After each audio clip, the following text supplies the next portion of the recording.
This is Warriors Daily.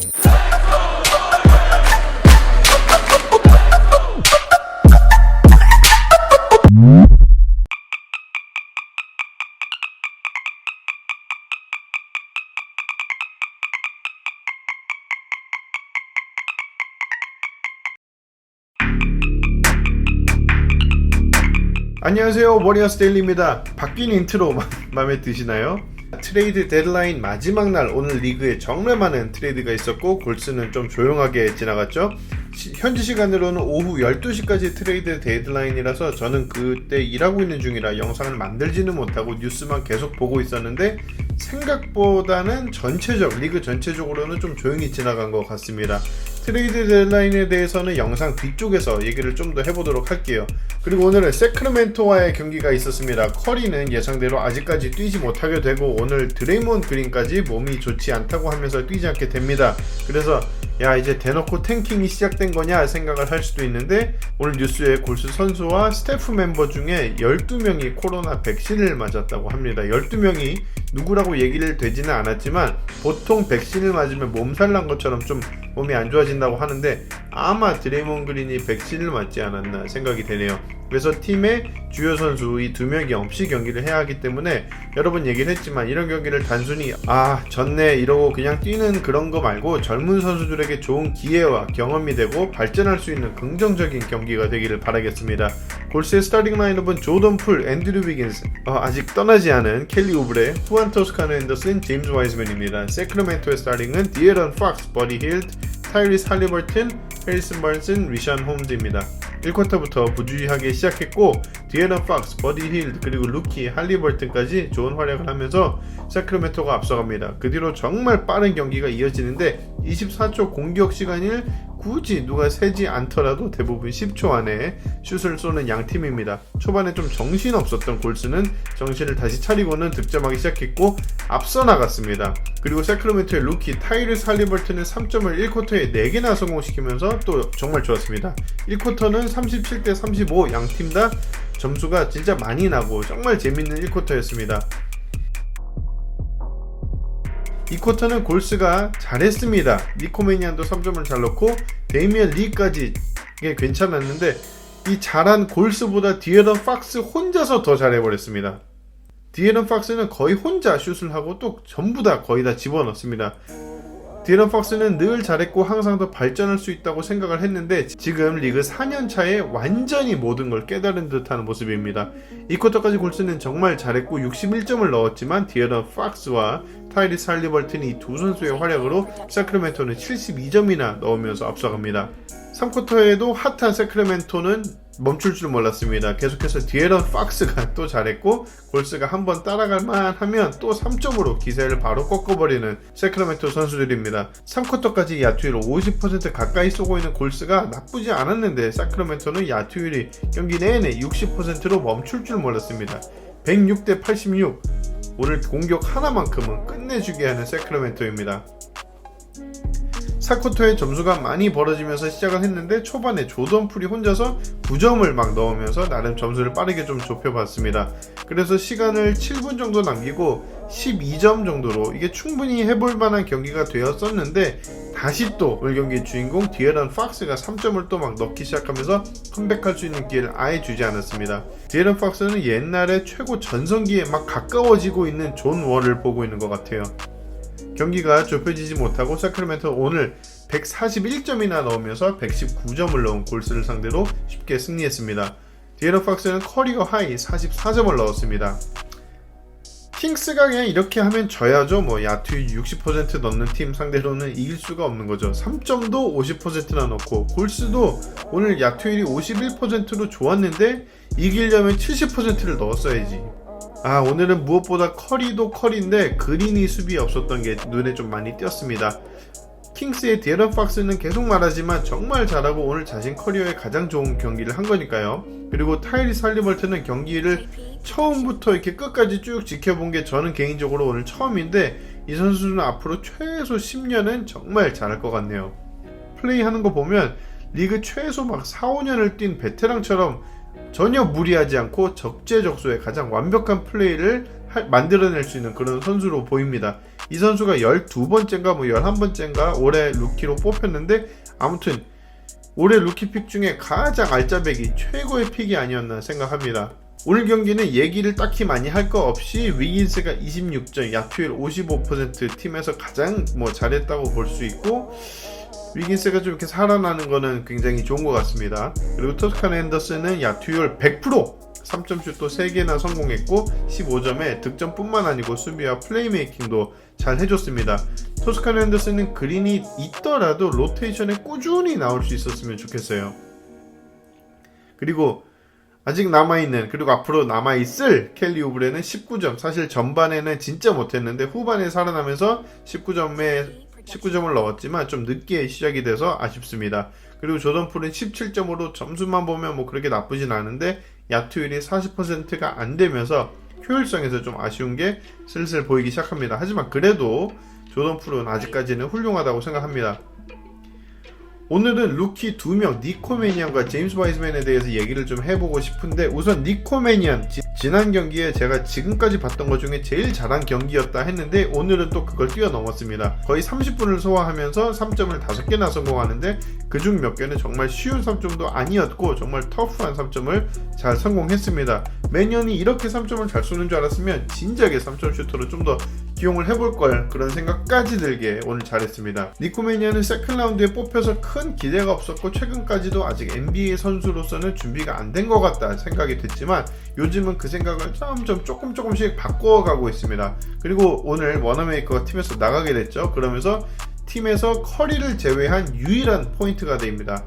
골스는 확실히 니코 매니언을 세컨 유닛의 포인트 가드로 이제 믿고 가기로 결심을 한 것 같고, 이 남은 시즌에 크게 정말 이 선수가 발전할 수 있다면 내년에 골스에서도 잘 쓸 수 있지 않을까 생각합니다. 반면 우리의 제임스 와이즈맨은 야투를 3개 넣었는데 그 3개가 정말 딴 선수들이 그냥 코앞에서 다 떠먹여준 거고 그거 말고는 아무것도 없습니다. 그게 다예요. 수비에서도 남 도와주러 갔다가 자기 선수 놔두고 득점을 쉽게 허용하고, 누가 골밑으로 돌파해 오면 골밑에 있는 와이즈맨은 거의 90%의 확률로 그냥 파울을 해버리는 것 같아요.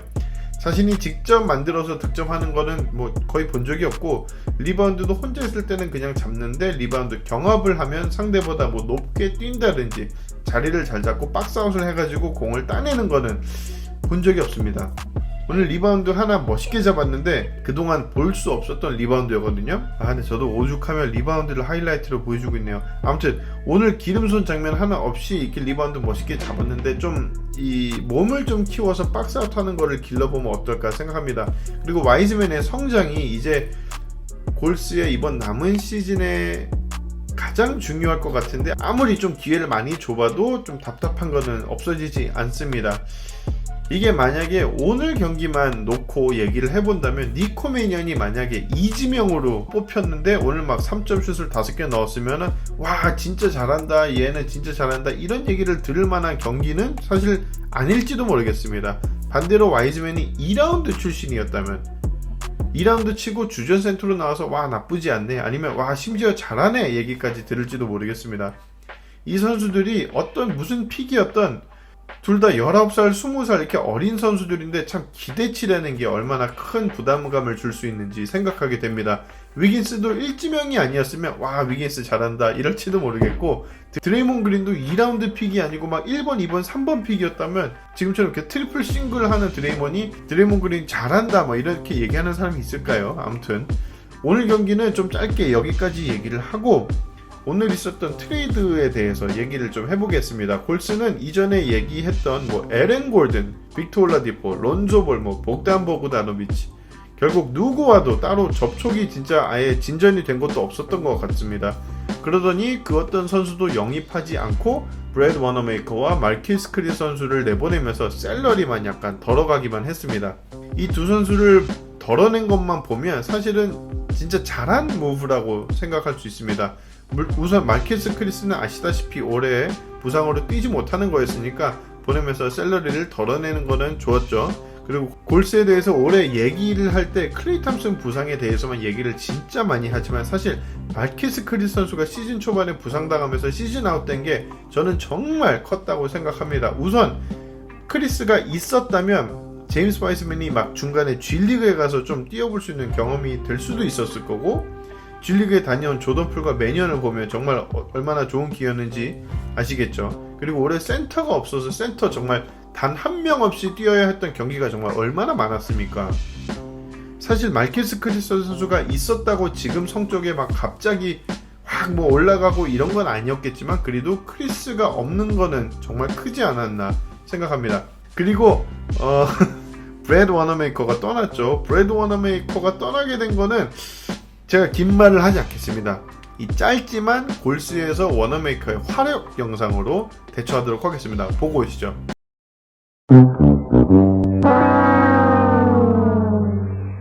네, 잘 가요. 어쨌든 이번 시즌 아예 뛰지 않는 두 선수가 이렇게 빠진 거는 사실상 달라진 게 단 하나도 없는 겁니다. 밥 마이어스 GM이 이번 데드라인에 좀 더 적극적으로 막 선수를 영입하겠다, 켈리 우브레를 막 쇼핑하겠다, 이번 시즌보다 내년 시즌을 더 좋은 방향으로 가져가 보겠다, 이런 얘기를 많이 했는데 많은 게 이루어지지 않았습니다. 많은 게 이루어지지 않은 정도가 아니고 그냥 아무것도 안 이루어졌습니다. 그래서 골스의 프런트 오피스를 욕할 수도 있긴 한데, 일단 오늘이 지나고 보니까 더더욱 확실해진 거는 내년을 기대하는 시즌이 된 거는 맞습니다. 그리고 사실은 클레이 탐슨이 다친 그날부터 골스 팬이라면 속으로는 알고 있긴 했죠. 아, 올해 힘들겠다.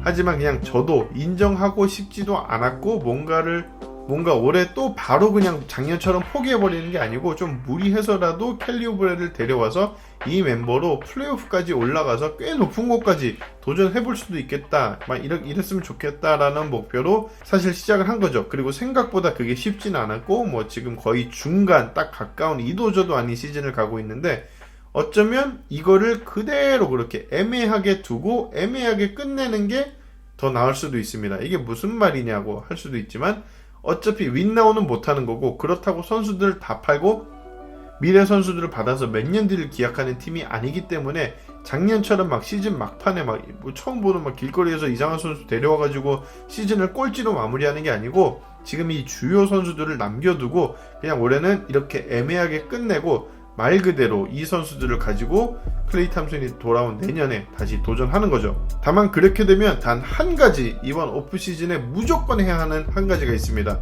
그건 바로 켈리 우브레를 잡는 겁니다. 그리고 어쩌면, 정말 어쩌면, 그리고 사실 이게 어쩌면이라기보다 제 개인적으로는 진짜 꼭 그런 일이 있었으면 하는 게 있는데, 골스의 프런트 오피스랑 켈리 우브레랑은 이미 얘기가 된 걸로 하고, 내년에 너 우리가 잡을 테니까 와라, 이렇게 얘기가 되고, 오늘 다른 팀을 보내지 않는 거고, 조엘 레이커 구단주는 지갑을 더 열어야 됩니다. 원래 잘 아끼지 않는, 돈 잘 쓰는 레이컵 형님이기 때문에 꼭 해주리라 믿습니다. 내년에 클레이 탐슨이 돌아오고 모든 문제가 다 해결되냐라고 물어보면, 우리가 기억하는 클레이 탐슨 그 모습 그대로 돌아온다면 사실 다 해결이 됩니다. 하지만 2년을 쉬었고, 쉰 것도 그냥 쉰 게 아니라 십장인데 아킬레스건 부상으로 운동선수로서는 진짜 최악의 부상 2개를 1년 이렇게 쉬게 된 건데, 부상에 대해서 특히 더 조심하는 골스가 클레이 탐슨이 돌아와서 막 바로 30분 이상씩 경기를 뛰고 시즌의 모든 경기를 뛰게 하진 않을 거고, 분명히 뭐 백투백 경기는 쉬고 중간에 한 번씩은 또 쉬고, 특히 시즌 초반에는 10분대 막 이렇게밖에 안 뛸 것 같아요. 그러면 켈리 우브레가 정말 필요합니다. 벤치에서 나와서 에너지를 주고 득점을 해주기도 하지만, 탐슨이 쉬는 경기에는 또 주전으로 나와서 오래같이 뛰는 거죠. 그리고 올해 골스의 스타팅 라인업만큼은 많이 꿀리지 않는 충분히 경쟁력이 있는 팀이라고 생각하기 때문에, 이게 내년에도 저는 그럴 수 있을 거라고 생각합니다. 그럼 여기서 두 번째로 중요한 거는 아까 말씀드린 제임스 와이즈맨입니다. 와이즈맨을 지금 미워하시는 분들이 많고, 저도 오늘 경기 보면서 아, 얘는 진짜 떠먹여주지 않으면 혼자서는 못하는 선수인가 생각이 들 정도로 이렇게 뭐 딱히 너무 마음에 드는 거는 없어요. 그래도 성공해야 됩니다. 성공 꼭 시켜야만 합니다. 작년에 골스 경기 얼마나 많이 보셨는지는 잘 모르겠지만, 작년에 루키였던 조던 풀도 진짜 끔찍했습니다. 올해 이렇게 잘하기까지 1년 이상이 걸렸고, 특히 오늘 본 디에런 팍스도 루키 때는 그렇게 잘하지 않았어요. 오늘 보세요. 아직 전성기에 가지도 않았는데 진짜 미쳐버렸잖아요. 물론 포지션이 다르긴 한데, 그래도 와이즈맨 이제 19살이고, 여러분 19살 때 생각해보세요. 저는 19살 때 엄마한테 용돈 받아다니면서 친구들이랑 막 밥 사먹고 놀이동산 가가지고 놀이기구 타고 좋다고 막 그러고 놀았는데 물론 저보다 더 훌륭하신 일을 많이 하신 분들도 계시겠지만 아무튼 하려는 말이 그런 게 아니고, 와이즈맨은 올해 막 실수로 코로나 테스트 안 가고 막 그런 미성숙한 게 있는데 19살에 충분히 그럴 수 있고, 그런 실수랑 이렇게 농구장에서 막 경기에서 보여주는 이런 실수를 통해서 분명 이겨내고 잘 해낼 겁니다. 그렇기 때문에 골스가 와이즈맨을 웬만한 선수와 트레이드 안 한다고 한 것도 우리가 보지 못하는 그 뭔가가 분명히 있다는 겁니다. 한번 믿어보죠, 우리가. 그리고 이번 시즌 마무리도 끝까지 다 하면서 플레이오프도 진짜 도전을 해보고 경기도 이겨보고 아쉽게 져보기도 하고 그런 걸 보고 싶지, 우승은 어차피 기대 안 하고 탱킹하는 시즌을 진짜 보고 싶진 않습니다. 아무튼 말이 좀 길어졌는데 오늘은 여기까지 하도록 하겠습니다. 바로 내일 아틀랜타 헉스와 경기가 있고 커리는 또 없습니다. 그린이 돌아올 수 있었으면 좋겠는데 상황을 좀 지켜봐야 할 것 같습니다. 그럼 내일 뵙도록 하겠습니다. 감사합니다.